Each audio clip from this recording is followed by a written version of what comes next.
आपादमौलिपर्यन्तं गुरूणामाकृतिं स्मरेतेन विघ्नाः प्रणश्यन्ति सिद्ध्यन्ति च मनोरथाः।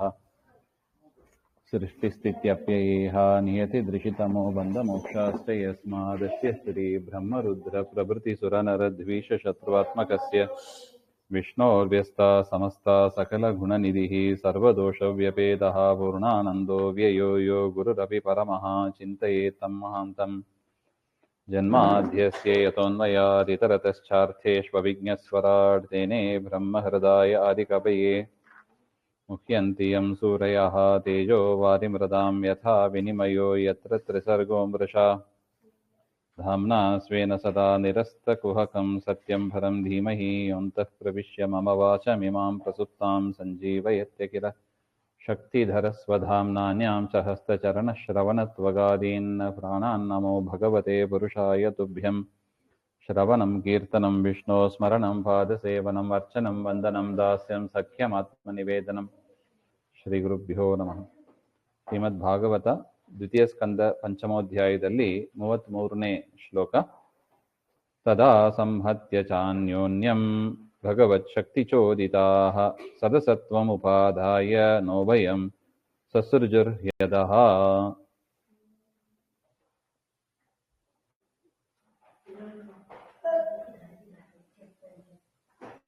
ತದಾ ಭಗವಚ್ಛೇಷ್ಟಕ ರೂಪೇಣ ಅಂದ್ರೆ ಹಿಂದಿನ ಶ್ಲೋಕದಲ್ಲಿ ಹೇಳಿದಾಗ ನಾಶೇಕುಹು ತತ್ವಗಳ ಸೃಷ್ಟಿ ಆಗಿದ್ರೂ ಕೂಡ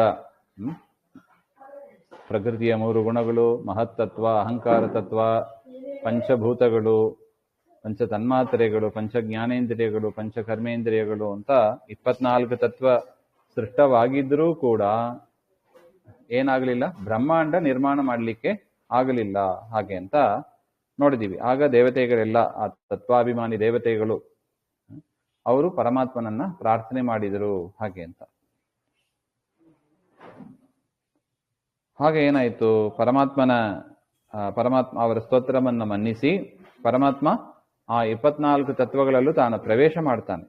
ಪ್ರವೇಶ ಮಾಡಿ ಹರೇಹೇ ಶಕ್ತಿಯ ಚೋದಿತಾಹ, ಪರಮಾತ್ಮನ ಶಕ್ತಿಯಿಂದ ಪ್ರಚೋದಿತವಾಗಿ ಆ ಎಲ್ಲವೂ ಕೂಡ ಸಂಶ್ಲಿಷ್ಯ, ಎಲ್ಲವೂ ಕೂಡ ಒಟ್ಟಾಗಿ, ಅಂದ್ರೆ ಪಂಚಭೂತಗಳೆಲ್ಲ ಒಟ್ಟಾಗಿ ಸದಸತ್, ಹಾಗೆಂದ್ರೆ ವ್ಯಕ್ತಾವ್ಯಕ್ತ ಅಂತ ಬರೀತಾರೆ ನೋಡಿ. ಪಂಚಭೂತಗಳಲ್ಲಿ ವ್ಯಕ್ತವಾಗಿರೋದು ಯಾವುದು?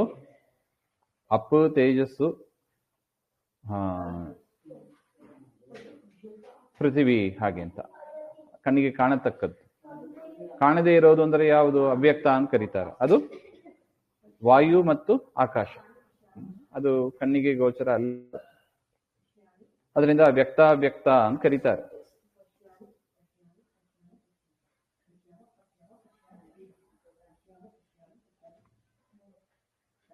ಈ ರೀತಿಯಾಗಿ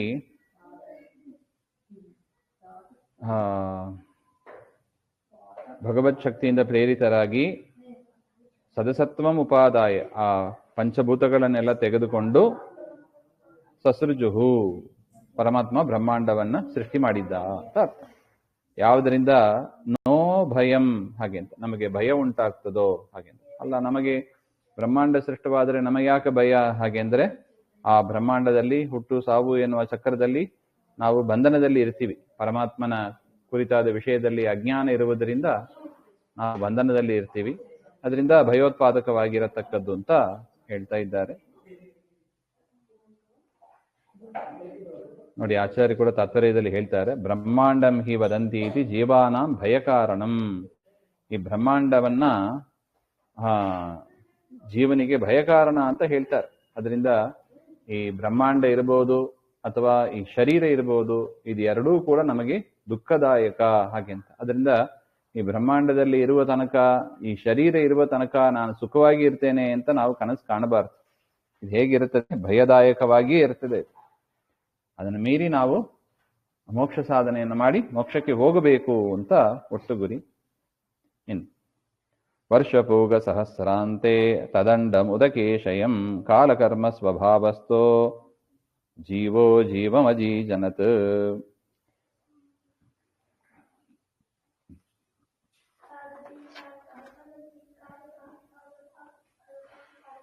ಕಾಲಾದ್ಯುದ್ಬೋಧಕತೆಯ ಕಾಲಾದಿಸ್ಥಿತಃ ಅಜೀವಃ ಪ್ರಸಿದ್ಧ ಜೀವ ವಿಲಕ್ಷಣಃ ಪರಮಾತ್ಮ ಅಂತ. ಕಾಲವನ್ನ ತಿಳಿಸಿಕೊಡತಕ್ಕ ಕಾಲ ನಿಯಾಮಕನಾದ ಅಜೀವ ಜೀವನಿಗಿಂತ ವಿಲಕ್ಷಣನಾದ ಪರಮಾತ್ಮ ಅಂತ ಅರ್ಥ. ಪರಮಾತ್ಮನನ್ನ ಅಜೀವ ಅಂತ ಕರೀತಾರೆ. ಅವನು ಜೀವ ಅಲ್ಲ, ಅವನು ಜೀವ ಅಲ್ಪಗುಣ ಉಳ್ಳವ, ಪರಮಾತ್ಮ ಅನಂತ ಗುಣಪೂರ್ಣನಾಗಿದ್ದ. ಅದರಿಂದ ಜೀವ ಬ್ರಹ್ಮರು ಒಂದಲ್ಲ, ಅಜೀವ.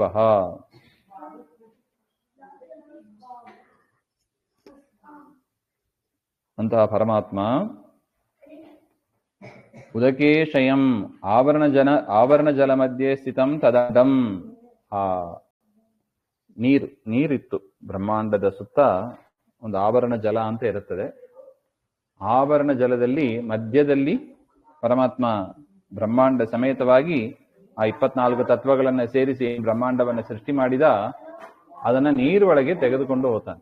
ನೀರೊಳಗೆ ತೆಗೆದುಕೊಂಡು ಹೋಗಿ ಅದು ನೀರಲ್ಲೇ ಇರುವಂತೆ ಮಾಡ್ತಾನೆ. ನೋಡಿ, ರಾತ್ರಿ ಆದ್ರೆ ಹೇಗೆ ಬೇಳೆಗಳನ್ನೆಲ್ಲ ನೀರಲ್ಲಿ ನೆನೆಸಿಡ್ತೀವಿ, ಮಾರನೇ ದಿವಸ ಉಪಚಯ ಆಗ್ತದೆ. ಅದೇ ರೀತಿಯಾಗಿ ಬ್ರಹ್ಮಾಂಡವನ್ನ ಪರಮಾತ್ಮ ನೀರಿನೊಳಗೆ ಇಡ್ತಾನೆ. ಅದು 1000 ವರ್ಷ ಆಗ್ತದೆ. 1000 ವರ್ಷ ಆದ ಮೇಲೆ ಸ್ಥಿತಂ ತದಂಡಂ ವರ್ಷಪೂಗ ಸಹಸ್ರಾಂತೆ. 1000 ವರ್ಷ ಆದ ಮೇಲೆ ಯಥಾ ಜೀವ ಸ್ವಾತ್ಮಾನಂ ಪ್ರಸೂಯತೆ ಸ್ವದೇಹ ಪರಿಮಿತ ಅವಕಾಶವದ್ ಯಥಾ ಸ್ಯಾತ್ ತಥಾ ಅಜೀಜನತ್ ಅಕರೋತ್. ಪರಮಾತ್ಮ ಅಂಡಾಂತ ಸ್ಥಿತಂ ಜಲಾದಿರೂಪಂ ಕಶ್ಮಲಂ ವಿನಾಶ್ಯ ಅಕ್ಷಮಾನ ಸ್ವರೂಪದೇಹ ಅವಸ್ಥಾನಾಯ ಅಂಡಂ ಬ್ರಹ್ಮಿತಂ ಅಕರೋತ್ ಇತ್ಯಾಶಯ. ಅಂದ್ರೆ ಯಥಾ ಜೀವ ಸ್ವಾತ್ಮಾನಂ ಪ್ರಸೂಯತೆ ಸ್ವದೇಹ ಪರಿಮಿತೌ ಆಕಾಶವದ್ ಯಥ. ಹೇಗೆ ಜೀವ ಆ ಶರೀರ ಪೂರ್ತಿ ವ್ಯಾಪ್ತನಾಗಿ ಇರ್ತಾನೆ ಅಲ್ಲವಾ, ತನ್ನನ್ನು ಹಾಗೆ ಸೃಷ್ಟಿ ಬೆಳೆಸ್ಕೋತಾನೆ. ಶರೀರದಲ್ಲಿ ಜೀವ ಇರುವಾಗ ಇಡೀ ಜೀವನ ದೇಹದ ಪೂರ್ತಿ ಅವನ ಒಂದು ವ್ಯಾಪ್ತಿ ಇರುತ್ತದೆ. ಅದೇ ರೀತಿಯಾಗಿ ಪರಮಾತ್ಮ ಆ 1000 ವರ್ಷ ನೀರಲ್ಲಿ ಅಂಡ ಇದೆ. ಆ ಅಂಡ ಏನಾಯ್ತು, ಬೆಳೀತು. ಎಷ್ಟು ಬೆಳೀಬೇಕೋ ಅಷ್ಟು ಪರಮಾತ್ಮ ಅದನ್ನ ಬೆಳೆಯುವಂತೆ ಮಾಡಿ ಅದರ ಪ್ರತಿಯೊಂದು ಕಣದಲ್ಲೂ ಕೂಡ ತಾನು ಪ್ರವೇಶ ಮಾಡಿ ವ್ಯಾಪ್ತನಾಗಿದ್ದಾನೆ ಅಂತ ಅರ್ಥ. ವ್ಯಾಪ್ತನಾದ ಪರಮಾತ್ಮ ಅಂಡಾಸ್ತನ್ ಜಲಾದಿರೂಪಂ ಕಶ್ಮಲಂ ವಿನಾಶ್ಯ. ಮತ್ತು ಅದರಲ್ಲಿರುವ ಕಶ್ಮಲಗಳನ್ನೆಲ್ಲ ತೆಗೆದು ತಾನು ಎಷ್ಟು ಬೇಕೋ ಅಷ್ಟು ರೂಪವನ್ನ ತೆಗೆದುಕೊಂಡ ಅಂತ ಅರ್ಥ. ಸಯೇಷ ಪುರುಷಸ್ತಸ್ಮಾದಂಡಂ ನಿರ್ಭಿತ್ಯ ನಿರ್ಗತಃ ಸಹಸ್ರೋರ್ವಂಗ್ರಿ ಬಾಹ್ವಕ್ಷಿ ಸಹಸ್ರಾನನ ಶೀರ್ಷವಾನ್. ಈ ರೀತಿಯಾಗಿ ಬ್ರಹ್ಮಾಂಡ ಬೆಳೆದಾಗ ಅದರಿಂದ 2 ರೂಪ ಹೊರಗೆ ಬಂತು ಅಂತಾರೆ. 1000 ವರ್ಷ ಆದ ಮೇಲೆ ಪುರುಷ ತಸ್ಮಾದ್ ಅಂಡಂ ನಿರ್ಭಿದ್ಯ. ಆ ಪುರುಷ ಆ ಬ್ರಹ್ಮಾಂಡವನ್ನ ಸೀಳಿ 2 ರೂಪದಿಂದ ಬಂದ. ಒಂದು ಪರಮಾತ್ಮ, ಮತ್ತೊಂದು ಚತುರ್ಮುಖ ಬ್ರಹ್ಮ ಅಂತ ಅರ್ಥ. ನೋಡಿ, ಅದನ್ನೇ ತಾತ್ಪರ್ಯದಲ್ಲಿ ಆಚಾರ್ಯ ಹೇಳ್ತಾರೆ, ಅಂಡೇ ಜಾತೋ ಪುಮಾಂಸೌ ದ್ವೌ. ಅಂಡದಿಂದ ಹೊರಗೆ ಬಂದವರು ಇಬ್ಬರು. ಯಾರು? ಹರಿಹಿ ಬ್ರಹ್ಮ ತಥೈವಚ. ಪರಮಾತ್ಮನು ಬಂದ, ಚತುರ್ಮುಖ ಬ್ರಹ್ಮದೇವರು ಬಂದರು. ಅನಾದಿಸ್ತು ಹರಿರ್ತತ್ರ ಬ್ರಹ್ಮ ಸಾದಿರುದಾಹೃತ. ಈಗ ಪರಮಾತ್ಮ ಬಂದ ಅಂದ್ರೆ ಈಗೇನು ಹುಟ್ಟಿದ ಅಂತ ತಿಳಿಯಬಾರ್ದು. ಮೊದಲಿಂದಲೂ ಪರಮಾತ್ಮ ಇದ್ದಾನೆ. ಬ್ರಹ್ಮದೇವರು ಆಗ ಮಹತ್ತತ್ವವನ್ನೇ ಶರೀರವಾಗಿ, ಇಡೀ ಬ್ರಹ್ಮಾಂಡ ವಿಗ್ರಹ ಅಂತಾರೆ ನೋಡಿ, ಇಡೀ ಬ್ರಹ್ಮಾಂಡವೇ ಅವರ ಶರೀರವಾಗಿ ಇರುತ್ತದೆ. ಆ ರೀತಿಯಾಗಿ ಬ್ರಹ್ಮಾಂಡವೇ ಶರೀರವಾಗಿ ತಾಳಿ ಅವರು ಒಂದು ರೂಪದಿಂದ ಬಂದರು ಅಂತ ಅರ್ಥ. ಪರೀಕ್ಷೆ ಕೊಟ್ಟಾಯ್ತಾ? ಕಂಠಸ್ಥ ಹೇಳಿದಿರಾ?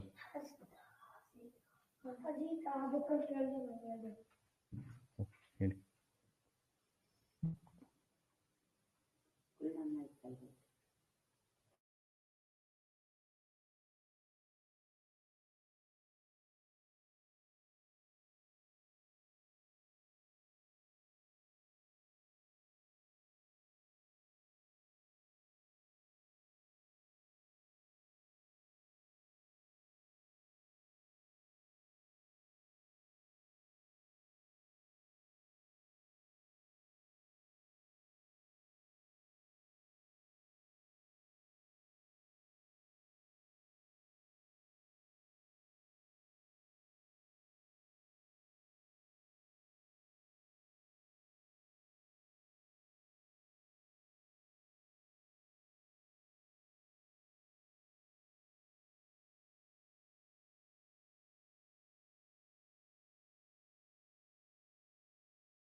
ಮುಂದೆ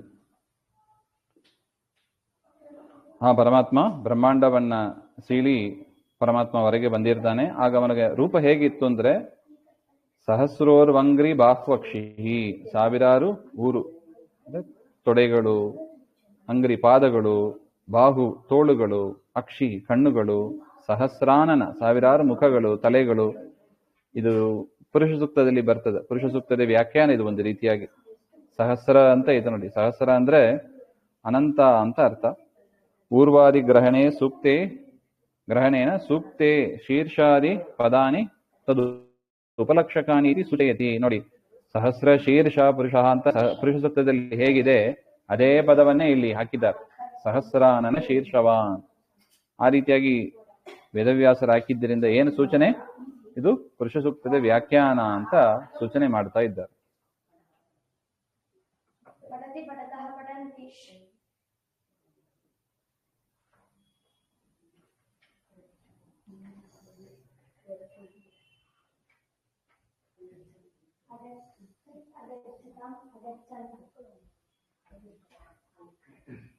ಯಸ್ಯೇಹ ಅವಯವೈರ್ಲೋಕಾನ್ ಕಲ್ಪಯಂತಿ ಮನೀಷಿಣಃ ಊರ್ಧ್ವಾದಿಭಿರಧಃ ಸಪ್ತ ಸಪ್ತೋರ್ಧ್ವಂ ಜಗನಾದಿಭಿಃ.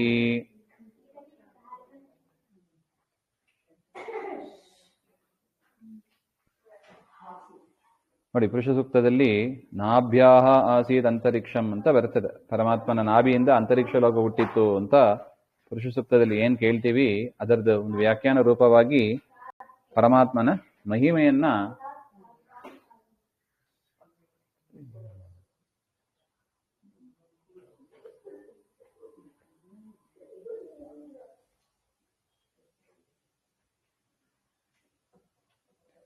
ಯಸ್ಯ ಇಹ ಅವಯವೈಹಿ ಲೋಕಾನ್ ಕಲ್ಪಯಂತಿ ಮನೀಷಿಣಃ.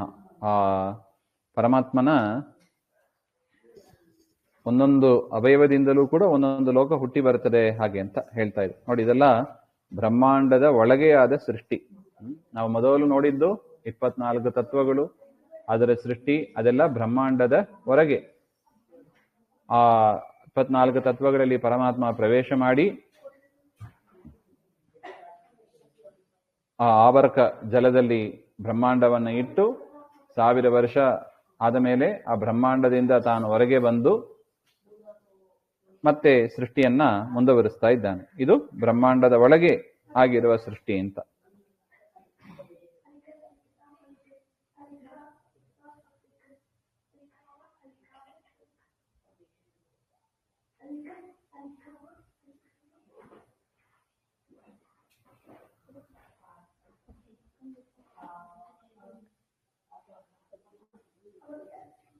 ಈ ರೀತಿಯಾಗಿ ಸೃಷ್ಟವಾದದ್ದನ್ನ ಪರಮಪುರುಷನ ಅವಯವಗಳಿಂದ ಬ್ರಹ್ಮಾಂಡ ಸೃಷ್ಟವಾದದ್ದನ್ನ ಮನೀಷಿಣಃ ಅಂದ್ರೆ ಜ್ಞಾನಿಗಳು ಕಂಡಿದ್ದಾರೆ ಅಂತ. ಸಾಕ್ಷಾತ್ ಸ್ರಷ್ಟ ಇತಿ ಜಾನಂತಿ. ಪರಮಾತ್ಮನ ಅವಯವಗಳಿಂದಲೇ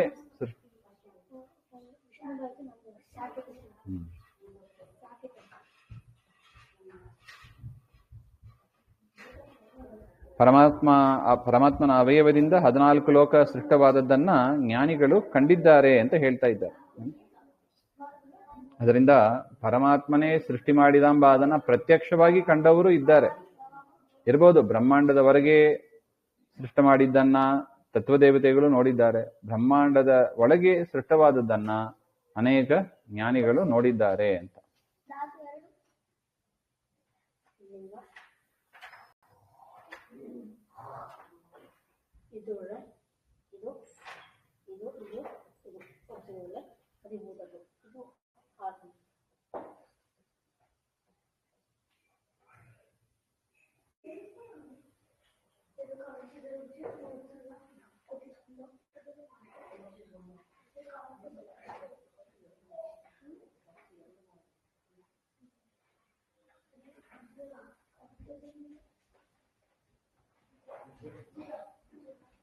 ಅದರಿಂದ ಬ್ರಹ್ಮದೇವರಿಂದ ಸೃಷ್ಟವಾಯಿತೋ ಪರಮಾತ್ಮನಿಂದ ಸೃಷ್ಟವಾಯಿತೋ ಅಂತ ವಿಚಾರ ಬಂದಾಗ ಜ್ಞಾನಿಗಳು ತಿಳಿಸುವಂತೆ ಪರಮಾತ್ಮನ ಅವಯವದಿಂದಲೇ ಮುಖ್ಯವಾಗಿ ಹೊರಗೆ ಬಂದದ್ದು ಅಂತ ಪುರುಷ ಸೂಕ್ತವು ಹಾಗೆ ಹೇಳ್ತಾ ಇದೆ. ಇದು ನೋಡಿ, ಸ್ವತಃ ಬ್ರಹ್ಮದೇವರೇ ಹೇಳುವ ಮಾತು. ನಾರದರ ಪ್ರಶ್ನೆಗೆ ಬ್ರಹ್ಮದೇವರೇ ಹೇಳುವ ಮಾತು ಇದೆಲ್ಲ. ಬ್ರಹ್ಮದೇವರೇ ಸ್ವತಃ ಹೇಳ್ತಾ ಇದ್ದಾರೆ ಹಾಗೆ ಅಂತ.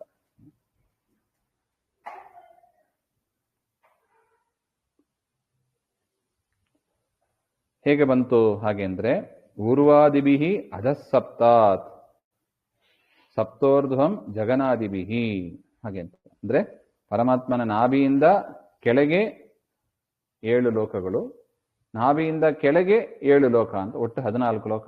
ನಾಭಿಯ ಮೇಲೆ 7 ಲೋಕ, ನಾಭಿಯ ಕೆಳಗೆ 7 ಲೋಕಗಳು ಪರಮಾತ್ಮನ ಅವಯವದಿಂದ ಹುಟ್ಟಿ ಬಂದವು ಅಂತ. 14 ಲೋಕಗಳು ಒಟ್ಟು ಹಾಗೆ ಅಂತ. ಅದನ್ನೇ ಬ್ರಹ್ಮಾಂಡ ಅಂತ ಕರೆಯೋದು.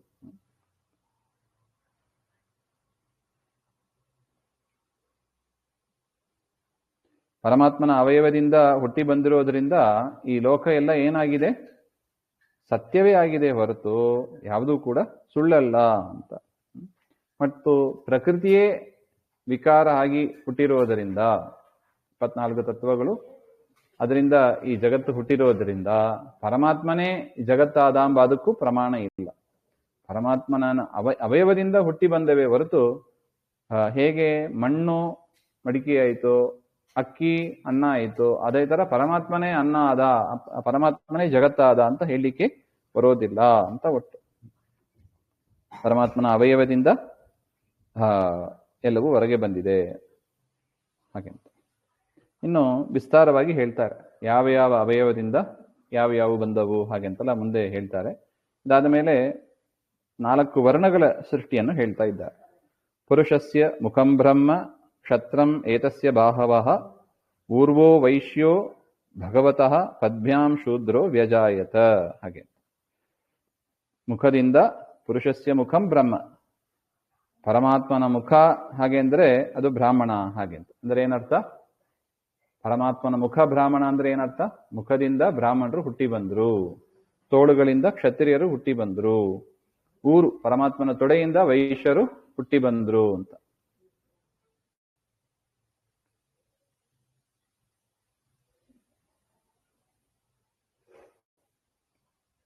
ಪದ್ಭ್ಯಾಂ ಪಾದಗಳಿಂದ ಶೂದ್ರರು ಹುಟ್ಟಿ ಬಂದರು ಅಂತ ಈ ರೀತಿಯಾದ ವಿಚಾರವನ್ನ ಇದೇನು ಪುರುಷ ಸೂಕ್ತದಲ್ಲಿ ಬಂದಿದೆ ಅದನ್ನೇ ಇಲ್ಲೂ ಕೂಡ ಹೇಳ್ತಾ ಇದ್ದಾರೆ ಹಾಗೆ ಅಂತ.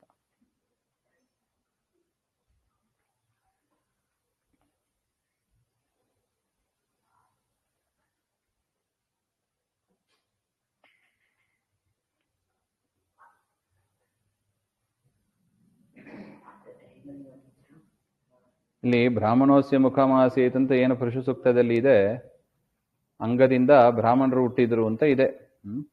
ಅತ್ರ ಜನಕಸ್ಯ ಮುಖಾದೇರ್ ಜನ್ಯೇನ, ಜನಕನಾದ ಆ ಪರಬ್ರಹ್ಮನ ಮುಖದಿಂದ ಬ್ರಾಹ್ಮಣಾದಿಗಳು ಹುಟ್ಟಿದ್ರು ಹಾಗೆಂದ್ರೆ ಅಭೇದ ಬಂತಲ್ಲ ಹಾಗೆ ಅಂತ. ಹಾಗೆಂತ ಹೇಳಿದ್ರೆ ಅಭೇದ ಬರೋದಿಲ್ಲ. ಅಭೇದ ಪ್ರತಿದಿಂ ವಾರಣಾಯ ತದುಕ್ತೇ ಅಭಿಪ್ರಾಯಂ ಪ್ರಮಾಣೇನೈವ ಆಹ ಬ್ರಾಹ್ಮಣ ಇತಿ.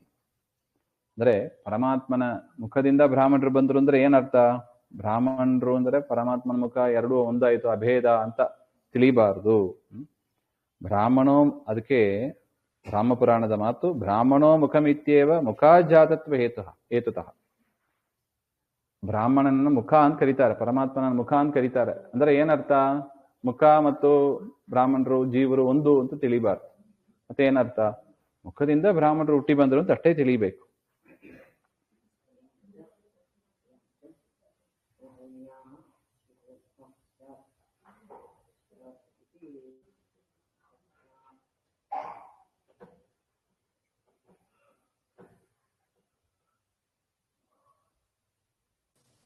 ಮುಖ ಯಾತಕ ಅಂದ್ರೆ ಅವರು ವೇದ ಓದ್ತಾರಂತ ಮುಖವ. ಹೌದು, ಜಪ ಉಪದೇಶ ಇದೆಲ್ಲ ಮಾಡ್ಲಿಕ್ಕೆ ಅನುಕೂಲವಾಗಿರೋದು ಅಂದ್ರೆ ಮುಖ.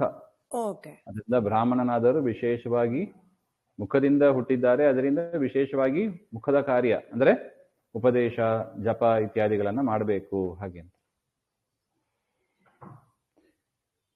ಕ್ಷತ್ರಿಯರು ತೋಳಿಂದ, ಪರಮಾತ್ಮನ ತೋಳುಗಳಿಂದ ಹುಟ್ಟು ಬಂದಿದ್ದಾರೆ. ಅದರಿಂದ ಬಾಹುಬಲ ಜಾಸ್ತಿ ಇದೆ ಅವರಿಗೆ. ಅದರಿಂದ ವಿಶೇಷವಾಗಿ ದೇಶದ ರಕ್ಷಣೆ ಇತ್ಯಾದಿಗಳನ್ನ ಮಾಡಬೇಕು ಹಾಗೆ.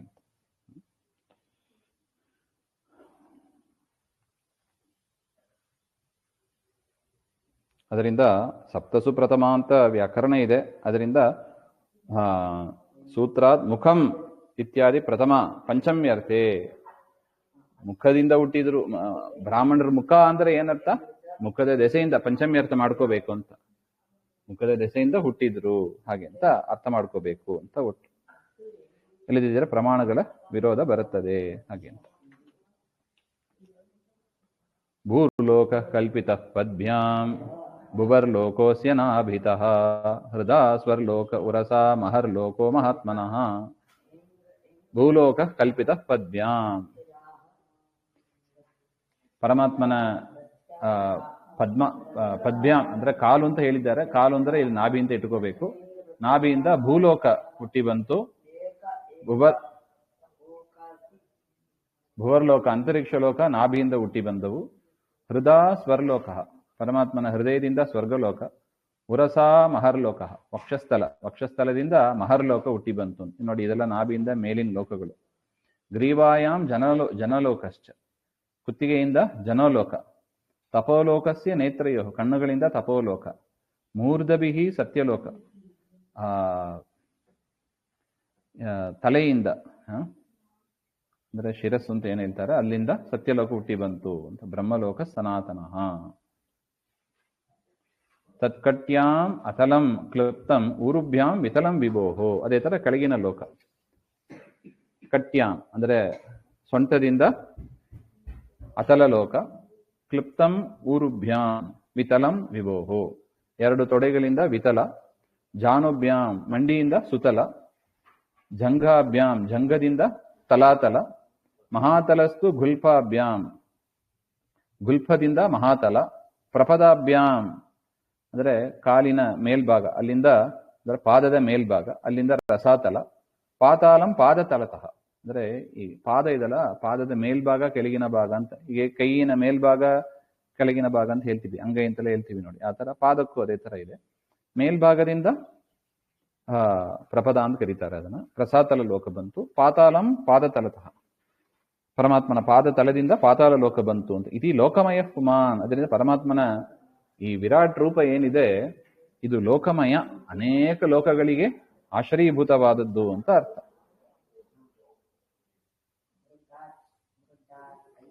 ಸ್ವರ್ಲೋಕ ಕಲ್ಪಿತೋ ಭೂಲೋಕ ಕಲ್ಪಿತ ಪದ್ಮ್ಯಾಂ ಭುವರ್ಲೋಕಸ್ತು ನಾಭಿತಃ ಸ್ವರ್ಲೋಕ ಕಲ್ಪಿತೋ ಮೂರ್ನಿ ಇತಿವಾ ಲೋಕಕಲ್ಪನಾ.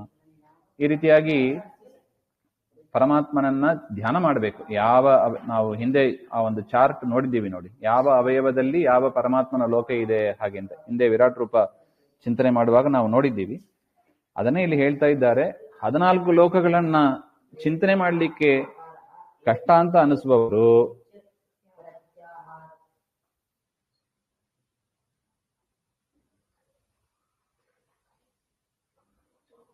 ಮೂರು ಲೋಕವನ್ನಾರು ಅಂದ್ರೆ 3 ಭಾಗವನ್ನಾರು ಚಿಂತನೆ ಮಾಡಬೇಕು ಅಂತ. ಭೂರ್ಲೋಕ ಕಲ್ಪಿತ ಪದ್ಭ್ಯಾಂ, ಪಾದದಲ್ಲಿ ಭೂಲೋಕ, ನಾಭಿಯಲ್ಲಿ ಭುವರ್ಲೋಕ, ತಲೆಯಿಂದ ಸ್ವರ್ಲೋಕ ಹಾಗೆ ಅಂತ. ಅಂದ್ರೆ ಈ 3 ಹೆಸರಿನಿಂದ 14 ಲೋಕವನ್ನು ಅಂತರ್ಭಾವ ಮಾಡಬಹುದು. ಅಷ್ಟು 14 ಲೋಕಗಳನ್ನ ಚಿಂತನೆ ಮಾಡ್ಲಿಕ್ಕೆ ಆಗದೇ ಇದ್ದವರು ಪಾದದಿಂದ ಭೂಲೋಕ, ನಾಭಿಯಿಂದ ಭುವರ್ಲೋಕ, ಭೂಭುವ ಸ್ವಹ ಅಂತ ಕೇಳಿ ಪ್ರಸಿದ್ಧಿ ಇದೆ ಅದು. ಅದರಿಂದ ಹೇಳೋದು ಭೂಲೋಕ ಪಾದದಿಂದ, ಭುವರ್ಲೋಕ ನಾಭಿಯಿಂದ, ಸ್ವರ್ಲೋಕ ತಲೆಯಿಂದ ಬಂತು ಹಾಗೆ ಅಂತನೂ ಕೂಡ ನಾವು ಚಿಂತನೆಯನ್ನ ಮಾಡಬಹುದು ಹಾಗೆ ಅಂತ. ಎಷ್ಟು ಅನುಗ್ರಹ ಮಾಡಿದ್ದಾರೆ ನೋಡಿ ಬ್ರಹ್ಮದೇವರು, ಪರಮಾತ್ಮ ಹಾಗೆ ಅಂತ. ಈ ರೀತಿಯಾಗಿ ಆದರೂ ಚಿಂತನೆ ಮಾಡಿ ಹಾಗೆ ಅಂತ. 14 ಕಟ್ಟ ಇದೆ ಅಂತ ಚಿಂತನೆ ಮಾಡುವವರು ವಿರಾಟ್ ರೂಪ ಚಿಂತನೆ ಅವಶ್ಯ ಮಾಡಬೇಕಾದ್ದು ಅಂತ ಹಿಂದೆನೇ ಬಂದಿದೆ. ಮನಸ್ಸಿನ ಕೊಳೆಯನ್ನ ನಾಶ ಮಾಡತಕ್ಕದ್ದು ಆ ರೂಪಗಳು. ಅದನ್ನ ವಿಶೇಷವಾಗಿ ಚಿಂತನೆ ಮಾಡಬೇಕು ಅಂತ ಹೇಳ್ತಾರೆ. ಇದು ಶ್ರೀಮದ್ ಭಾಗವತೆ ದ್ವಿತೀಯ ಸ್ಕಂದೆ ಪಂಚಮೋಧ್ಯಾಯ. ಇಲ್ಲಿಗೆ 5ನೇ ಅಧ್ಯಾಯ ಮುಗಿತು. ಶ್ರೀಮಧ್ವಾಂತರ್ಗತ ಶ್ರೀಕೃಷ್ಣಾರ್ಪಣಮಸ್ತು. ಶ್ರೀಹರೇ ನಮಃ. ಇಂಗ್ಲಿಷ್ ನಲ್ಲಿ ಮೌತ್ ಹೇಳ್ತವಲ್ಲ, ಅದಕ್ಕೆ